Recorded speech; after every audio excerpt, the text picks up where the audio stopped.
Bonjour à tous, alors nous voilà dans une vidéo particulière, on va parler de debug. Savez-vous ce que ça veut dire bug? Bug en anglais c'est tout ce qui est insecte, c'est tout ce qui est petit cafard, petit... voilà, les insectes. Et ça vient de quoi? Eh bien ça vient que à une époque, les ordinateurs étaient légèrement plus gros que ce qu'on a aujourd'hui. Quand je dis légèrement, ça tenait dans une maison, hein. C'était costaud. Et ça chauffait beaucoup, parce que c'était pas les petits composants qu'on a aujourd'hui, c'était des lampes, et des lampes, alors pas les lampes, les ampoules, hein, mais c'était des composants qui généraient beaucoup de chaleur. Il y avait beaucoup de fils, beaucoup de chaleur, et ça attirait beaucoup les bugs, les petits insectes qui avaient tendance à grignoter les câbles électriques. Et donc ça créait des erreurs. Donc bug, c'est suite à ces bugs-là, ces petits insectes qui bouffaient les câbles. Et donc aujourd'hui, on va faire du debug. Ça veut dire qu'on va retirer, alors pas les insectes, mais on va retirer les erreurs du code. Je vais vous apprendre comment faire ça. Sur MT4 et MT5, il y a deux méthodes pour débugger, donc pour trouver des erreurs ou pour vérifier l'absence d'erreurs dans un logiciel. C'est la même chose sur MT4 et MT5.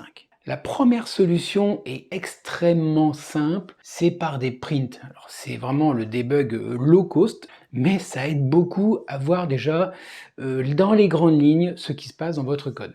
Un print, c'est simple, c'est un petit texte qui va apparaître dans les logs de la plateforme. Et vous pourrez suivre l'exécution ou les étapes de votre logiciel. La deuxième solution est plus technique, c'est le pas à pas. C'est qu'on va dans le code et on va mettre ce qu'on appelle des points d'arrêt, je vais vous montrer ça, et on regarde ce qui se passe à un endroit précis, on regarde le contenu des variables, on regarde après l'étape suivante, si ça marche comme on anticipe. Et vous allez voir que ça, c'est vraiment extrêmement précis. Les deux ont des limites, positives, négatives, mais en tout cas, c'est les deux choses qu'on va voir. Et maintenant,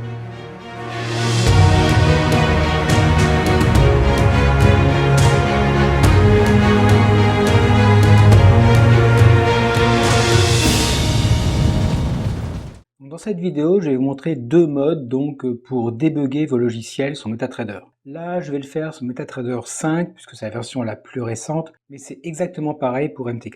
Comme exemple, je vais tout simplement ouvrir MetaEditor et je vais prendre un indicateur. Je vais dans les exemples, et puis je pense qu'on va prendre le BIR, par exemple. Voilà, il est là. Tac, je l'ouvre ici, comme ça. Voilà, je le mets en grand, comme ça, on verra plus facilement ce que j'écris. Alors ici, donc c'est un indicateur de métacode, hein, c'est pas moi qui l'ai écrit, c'est directement le source que vous pouvez trouver sur MetaTrader 5. Mais comme je vous dis, vous cherchez sur la MT4, vous prenez un indicateur pareil, hein, vous ferez la même chose, hein, ça pose aucun problème. Alors ici, on a les propriétés, on a les variables locales, on a la fonction onInit qui est ici. Voilà, le onCalculate qui est là, très bien. Et je crois qu'il n'y a que ça, il n'y a que deux fonctions. Quand on débug, on a deux manières de faire. La première que je vous montre là, c'est vraiment la partie la plus rapide. Elle est très rapide parce que maintenant les compilateurs, donc les fonctions logicielles qui transforment un code écrit en texte en code binaire pour que la machine travaille, cette compilation est vraiment très rapide. Donc on n'a plus à s'embêter avec toutes les différentes phases. Il y a quelques années, c'était encore très très long. Maintenant, on a des compilateurs qui sont très rapides. Donc on va faire quelque chose. On va juste mettre des petites fonctions en plus qui vont afficher dans la plateforme MetaTrader, sur les écrans. Et comme ça, on va voir les informations au fur et à mesure. Ce mode de debug sert à deux choses différentes. La première sert tout simplement à suivre l'enchaînement des traitements. On veut par exemple voir, typiquement le onInit, je veux voir quand cette fonction est appelée. Donc, je vais ajouter au tout début, je vais faire un print et je vais faire fonction. Voilà, donc cette ligne-là, je l'ajoute au tout début de la fonction onInit et je vais faire un copier-coller et je vais mettre la même chose au tout début de la fonction onCalculate. Ça sert à quoi? Ça sert que je vais lancer, donc je vais compiler cet indicateur et je vais le mettre sur la plateforme. Et on va voir ce que ça donne, ces deux petites phrases-là. Donc là, je compile, très rapide, il y a zéro erreur, ok, il n'y a pas de problème. Maintenant, je vais sur la plateforme pour le graphique. Et maintenant, j'ouvre les indicateurs, je vais dans les exemples et je prends celui que j'ai modifié qui est le BIR. Il est là, je configure rien, je mets vraiment le truc par défaut. Donc il a fait sa petite tambouille, très très bien, et maintenant je vais ouvrir la partie basse, et je vais dans la fenêtre expert. Ici on voit qu'il a appelé onInit, parce que c'est le texte que je lui ai dit d'afficher, et il a appelé 2 fois onCalculate. Ça c'est intéressant, pourquoi c'est intéressant? Parce que ça veut dire que quand on lance l'application, quand on lance l'indicateur, il appelle onInit une seule fois, et il peut appeler potentiellement onCalculate 2 fois. Si je retire l'indicateur, il n'y a rien du tout, et que je remets l'indicateur, il l'appelle encore 2 fois. Ça peut vous aider à comprendre le fonctionnement des différents logiciels de MetaTrader. Là, ça veut dire que quand il appelle onInit, il appelle automatiquement le onCalculate juste après. Ce que vous ne savez pas, c'est qu'en fait, la plateforme appelle le courtier, récupère l'historique, parce qu'il peut y avoir des nouvelles bougies, des nouvelles informations, et après il réappelle le onCalculate. C'est pour ça qu'il y a 2 fois l'appel. Et ça, grâce au print, on peut le voir. Là, j'ai ouvert un nouveau marché, qui est l'euro-dollar. Parce que là, la journée est en cours, et je veux juste voir si, comme l'euro-dollar, c'est un marché qui est très très volatile, s'il y a plus de choses. Donc, je prends le même indicateur, je le glisse dessus, et là, on voit que ça vit. Il y a vraiment quelque chose qui vit. L'autre marché, c'était donc le AUD HUF, je sais même pas ce que c'est. Bon, je pense que c'est un marché forex qui était vraiment endormi, il n'y avait rien du tout. Par contre, là, sur l'euro-dollar, et on le voit, hein, ça tourne vraiment beaucoup. Et si on le met en M1, alors je me mets en bas parce que sinon je vais vous cacher le marché, voilà, on voit qu'à chaque fois qu'il y a un petit changement ici, il appelle onCalculate. Ça va vous permettre de comprendre les choses. Ce qui peut être utile, c'est tout simplement repérer, par exemple là on va faire print A, là on voit qu'il y a un return 0, ça veut dire qu'on peut potentiellement ne pas aller jusqu'à la suite vu qu'il sera sorti. Ici je veux savoir s'il est passé ici, on va faire un print B. Ensuite là il y a éventuellement un return 0, donc ça veut dire qu'il peut sortir de la fonction. Ici je vais rajouter un print C, là il fait tout plein de traitements. Ici, il peut potentiellement encore faire un return 0, donc je veux vérifier s'il va bien sur la suite, donc le print D. Ici, il y a encore un return 0, décidément, print E, et ici, il n'y a pas de problème. Ici, qu'est-ce que ça va faire? En fait, normalement, je dois voir le print A, B, C, D, E, A, B, C, D, E à chaque fois qu'on appelle le onCalculate. On va compiler et on va regarder sur le marché. Effectivement, j'ai bien A, B, C, D, E, A, B, C, D, E. Donc à chaque fois qu'on appelle onCalculate, il passe bien sur toutes les petites étapes. Ça, bon, je le fais pour un indicateur très très simple, hein, mais on peut le faire pour des choses beaucoup plus complexes. Le print, là, il est intéressant parce qu'on voit en fait le cheminement, mais on peut aussi faire un print avec les valeurs. Si je retourne dans le source, donc je vais virer tous mes prints avec les lettres, là, ça sert à rien, et celui-là aussi, il dégage. Moi, ce que je veux savoir, c'est par exemple, quelles sont les valeurs ici? Comment ça marche le rate total et le prev calculate? Donc là, il va écrire rate calculate égale et la valeur qui est passée ici, et puis le prev calculate avec la valeur qui est passée ici. On va voir après ce qu'il y a dedans. Donc je compile, ça passe très bien. Je retourne sur le marché. Alors là, qu'est-ce qui se passe? Alors je vais l'arrêter parce que sinon je me fais un peu envahir. Allez, je remonte, qu'est-ce qui s'est passé? Donc on voit qu'on a toujours deux marchés, hein. J'ai toujours le AUD HUF qui est derrière et le Euro USD qui est devant. On voit que ici, la première fois qu'il a appelé le onCalculate, il avait 0 dans les précédents calculs. Effectivement, le premier appel, mais il n'a rien calculé avant. Et par contre, il a en tout 1416 bougies historiques. C'est ça que ça veut dire, le rate total. Et le deuxième appel qui est ici, il en a fait 1416, il en a calculé 1416 le coup d'avant, et là il en a toujours 1416. Donc il va travailler sur la même bougie. L'euro USD, lui il a commencé avec 0 de calculé avant, et puis là il en avait 100 000 à calculer. Puis ici, ça n'a pas changé, il en avait toujours le même nombre avant et après. Donc là il va calculer toujours la bougie 0. Si on va plus loin, je pense que je ne vais pas laisser assez de temps, mais là, on doit avoir 1006 par exemple. Si je le remets, je pense qu'on va avoir, voilà, il en est à 1007, enfin à 100 007. Et on va le voir bouger comme ça. Et à un moment donné, on va voir qu'ici, le Prave, il est à 100 007. et le rate total, il sera à 100 008, ça veut dire qu'il y a une nouvelle bougie. Voilà, bon, vous voyez, c'était un peu long, mais voilà, on le trouve maintenant. Donc ça, c'est intéressant parce qu'on peut faire des prints avec des valeurs qui sont manipulées, ce qui fait que vous pouvez suivre exactement ce qui se passe. Autre chose, on peut faire aussi un petit code pour éviter d'avoir des choses comme ça qui vont vous noyer en fait sous le flot d'informations. Par exemple, là, on avait fait un print très simple. Maintenant, ce que je vais faire, je vais juste conditionner ce print. Je vais faire un if rate total est différent de Prave. Je fais juste ça.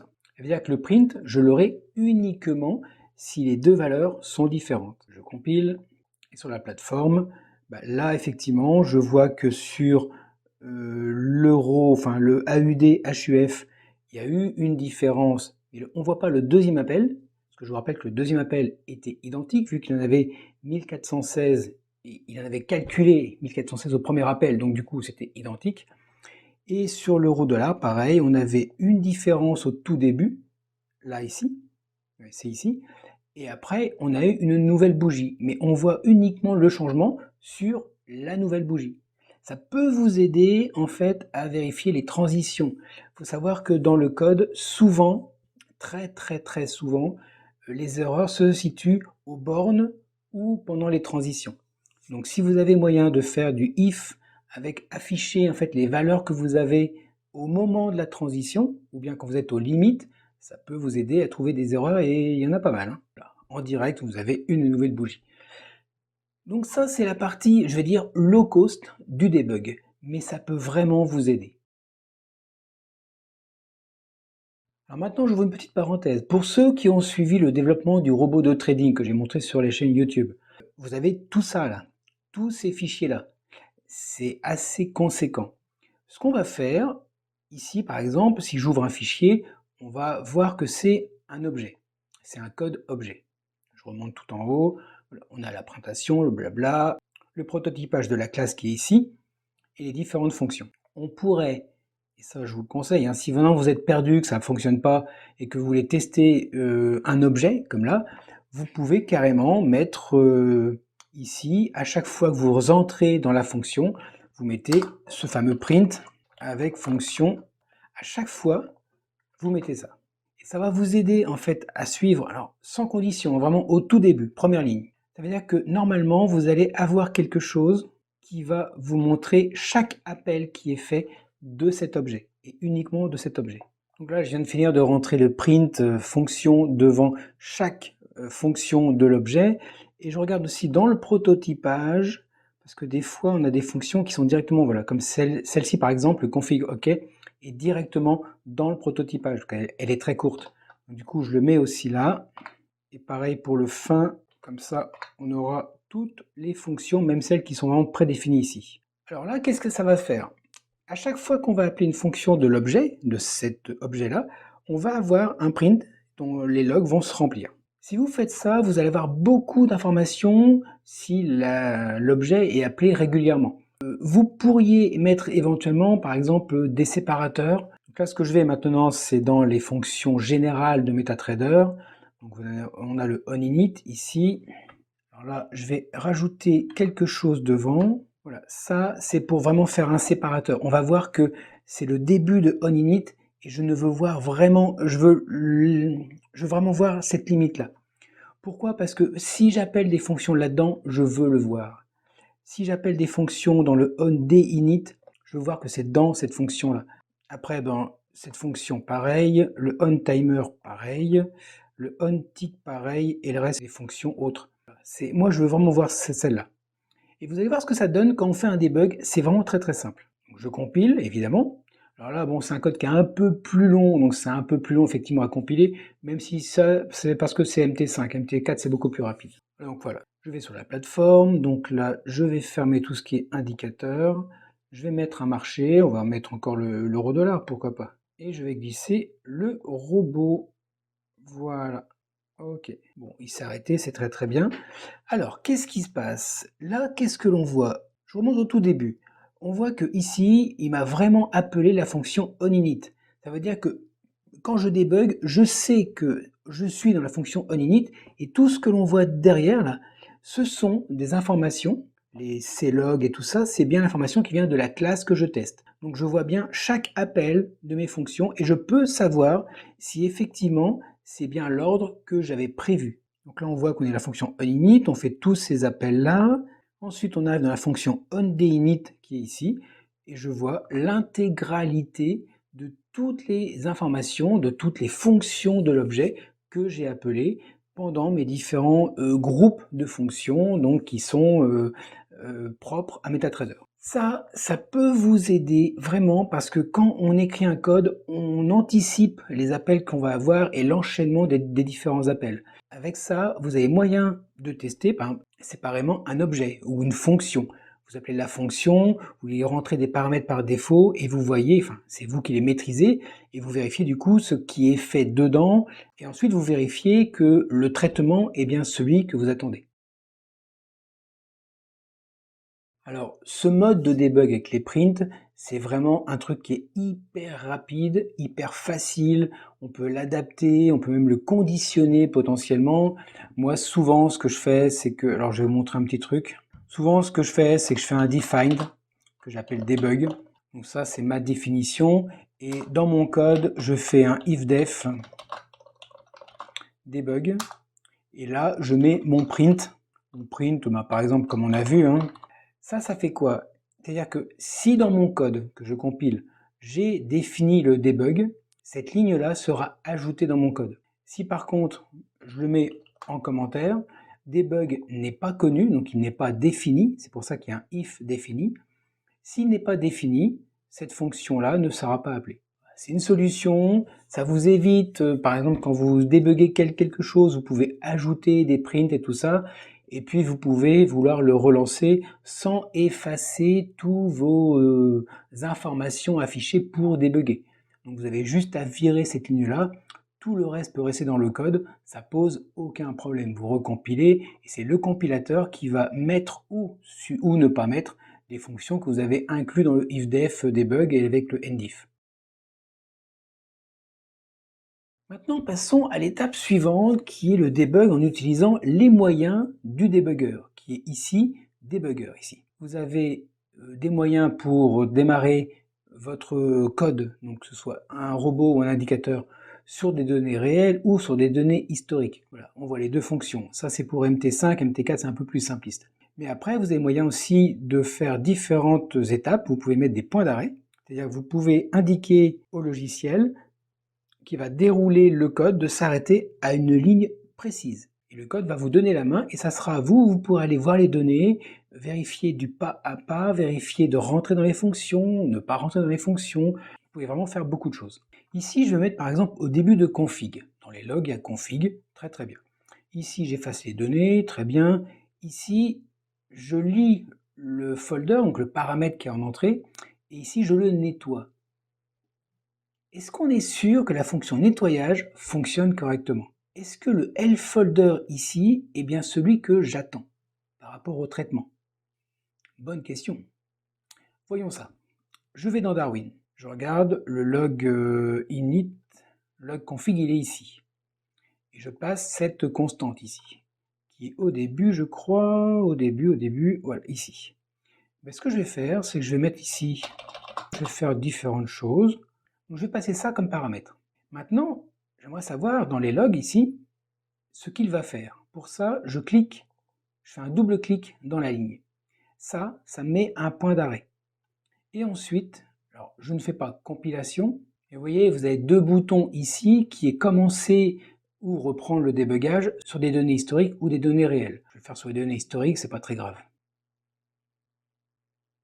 Donc là, il compile, il fait plein de choses. Et en fait, il est arrêté ici. Donc il a lancé la plateforme dans un mode particulier. Il a activé le code, il a lancé normalement et il se retrouve bloqué ici. Ici, qu'est-ce que l'on voit? On voit qu'on est dans les logs. Très bien, c'est bien ce qu'on voulait. On voit qu'il a appelé le onInit et il est dans la partie config des logs, donc de l'objet que l'on veut tester. On voit la ligne où il est arrêté. Ici, on voit que le L folder est nul, donc il n'y a rien dedans. Effectivement, il est ici initialisé, mais on ne l'a pas renseigné, donc il est vide. et que le i-folder, qui est la valeur qui est passée en paramètre ici, contient bien la chaîne de caractères avec les espaces avant, au milieu et après. Et maintenant ce qu'on va faire, bon, on va aller plus loin, on va vérifier déjà que est-ce que l-folder est bien renseigné avec la valeur passée dans le paramètre. Pour ça, ici j'ai deux petits boutons, mais on peut aussi le faire là. Hein. Rentrer dedans, passer par-dessus ou sortir. Nous on va rentrer dedans, c'est-à-dire qu'on va faire une étape, et si jamais ici c'était une fonction, il serait rentré dans la fonction. On verra tout à l'heure. Là, je vais rentrer dedans, F11. La flèche ici, c'est déplacé d'un cran. Il a traité intégralement la ligne. Qu'est-ce que l'on voit ici? On voit que lfolder est bien renseigné comme la valeur de ifolder. Cette ligne-là fonctionne bien. Ici, nettoyage de string, je veux voir ce que ça va faire. Alors, soit je fais passer par-dessus, c'est-à-dire qu'il va appeler et nous rendre à la main que quand il sera sorti de la fonction, ou bien on va sortir, c'est-à-dire qu'on va appeler tout le traitement jusqu'à sortir de cette fonction, ou bien on va faire un pas après l'autre, donc on va rentrer dans la fonction. Et là, on va rentrer dedans. Donc je fais F11 ou je clique sur le bouton, et là, je vois que je suis bien dans nettoyage de string, qui est particulier parce que j'ai un code spécifique MQL4 et un code spécifique MQL5. Et il s'est bien arrêté sur ma ligne spécifique MQL5. Je suis sur MT5, c'est très bien, il a bien fait la compilation et il ne s'amuse pas à faire du traitement MT4. C'est très bien. Ici, je vais passer dedans, donc je fais ici. Donc iChain, on voit que il a perdu quelques petits caractères. Si j'entre dedans encore, il a viré les caractères devant. Très bien, ça fonctionne bien. Et si je continue, il sort de la fonction. Et ici, j'ai bien le iFolder qui était l'interface en entrée avec tous les espaces, et le lfolder qui est le résultat de la fonction nettoyer string qui contient des espaces en moins après et avant. Donc ça fonctionne.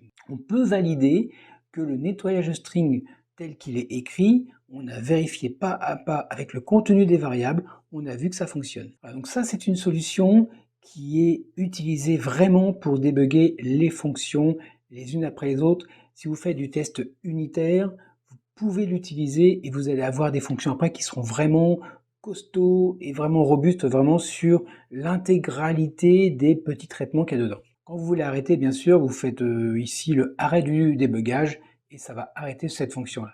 Le fait de mettre le point d'arrêt ne fonctionne uniquement si vous faites ici, avec les deux boutons debug. Si vous l'exécutez sur votre directement le robot ou l'indicateur sur un marché, ça ne fera pas les points d'arrêt évidemment, c'est uniquement pour débugger. Voilà, je voulais vous montrer les deux solutions. Donc la partie rapide, c'est les prints. La partie un peu plus technique, où on rentre vraiment dans chaque... alors ça prend du temps, hein. Mais quand vraiment on est détaillé, on rentre dans chaque étape, chaque pas, pour voir tout ce qui se passe, là vraiment vous avez une maîtrise totale de votre environnement. Deux petites choses quand même, mais il faut savoir. Le print, c'est très très bien, mais alors ça va vous bouffer des logs, parce que si on va ici dans la plateforme et qu'on fait fichier, ouvrir le dossier des données, on va ici dans les logs, ici vous avez chaque journée en fait. Tous les logs ici, c'est toutes les journées, vous voyez, le 13 mai, le 27 avril, etc., etc. Et là, vous allez voir que ici, si vous lancez vraiment des logs avec des prints en très grosse quantité, vous allez avoir des logs ici de taille excessive. Ça va être vraiment énorme. Donc attention, soyez modeste dans la production des prints et soyez surtout vigilants quand vous faites vraiment beaucoup de prints avec des codes qui sont en boucle, qui peuvent tourner très longtemps. Vérifiez quand même la taille des fichiers log qui sont dans ce répertoire-là, le répertoire log, parce que vous pourriez avoir des problèmes. Ah bah non, non, non, non, non. Il y en a qui ont essayé. Non mais je m'en fous, moi, qu'il y en ait qui a essayé. Ils ont eu des problèmes. Bon, ça c'est la petite contrainte des prints. Ensuite, la contrainte du point d'arrêt. Les points d'arrêt, avec le pas à pas et tout ça qu'on a vu en deuxième partie, c'est très bien, mais attention parce que vous êtes sur un système temps réel. C'est-à-dire qu'à chaque fois que le marché change, il active le traitement, il appelle des fonctions. J'ai eu le cas sur MT4, alors je vous avoue que j'ai pas forcément une grande expérience sur MT5, pas encore. Mais sur MT4, quand je suis sur les valeurs réelles du marché et que le marché change, des fois j'ai vu mes codes qui s'arrêtaient et mon mode pas à pas était dégagé. Donc Les contraintes temps réel avec MetaTrader, des fois, moi j'ai vu que c'était pas forcément très fiable et très stable. Soyez vigilants. Vous pouvez l'utiliser par contre pour tester des fonctions séparément ou des traitements, des calculs séparément. Ça marche super bien et vous allez progresser vraiment très très fort. Voilà, j'espère que cette petite visite sur les modes de debug des logiciels MT4 et MT5 peut vous aider. J'espère. Moi, ça m'aide régulièrement, hein, parce que quand je code, je fais beaucoup de conneries, et celui qui fait pas de conneries, il code pas. Voilà, en tout cas, utilisez bien tout ça. Donc, si vous avez d'autres idées pour débugger, ben, n'hésitez pas, dites-le en commentaire. Si vous avez des questions sur ce que j'ai montré, parce que j'ai peut-être fait des bêtises, mais bon, je pense pas, mais on sait jamais, dites-le aussi. Vous avez les commentaires, vous pouvez aussi vous abonner si vous voulez voir d'autres vidéos, vous pouvez liker, vous pouvez voir le site internet, vous pouvez aller sur Darwinex 0 avec les liens que j'ai mis pour vous faire gagner un peu d'argent. Vous pouvez faire plein de choses, hein. Allez, c'est bon. Voilà, bah écoutez, maintenant vous savez tout. Je vous ai montré dans les différentes vidéos qu'on a vues sur le robot comment coder. On a vu pas mal de détails. Vous avez sans doute eu des erreurs de compilation. Vous avez sans doute eu aussi des erreurs d'exécution. Là, on a vu deux manières d'analyser le code, de regarder comment il fonctionne, comment il avance, si vraiment il fait ce que vous attendez. Donc avec ça, vous devriez pouvoir comprendre beaucoup d'erreurs que vous avez, voire aussi modifier et faire évoluer votre code. Vous allez pouvoir l'optimiser. Enfin, il y a pas mal d'étapes qui vont vous permettre d'avancer dans votre développement. Maintenant, il ne me reste plus qu'à vous souhaiter bon courage dans tout ce que vous faites dans vos développements. D'ici là, vous n'oubliez pas hein, l'abonnement, le like, le partage. Vous avez mon site internet dans lequel vous allez trouver les sources donc du robot qu'on a codé. D'autres sources vont apparaître d'après pour d'autres produits. Vous avez aussi l'abonnement avec Darwinex 0. N'oubliez pas, vous avez un lien qui vous fait des économies puisque les premiers mois sont remboursés. En tout cas, vous avez des réductions qui vous permettent de garantir quelques gains déjà dès le début. Donc allez-y, c'est pour vous. Et puis nous, on se dit dans une prochaine vidéo. Il y a toujours le vocabulaire chaque semaine qui sort. Tant que j'ai pas encore fini les vidéos, il y en a encore une centaine. Donc ça va y aller. Et puis voilà, à très bientôt.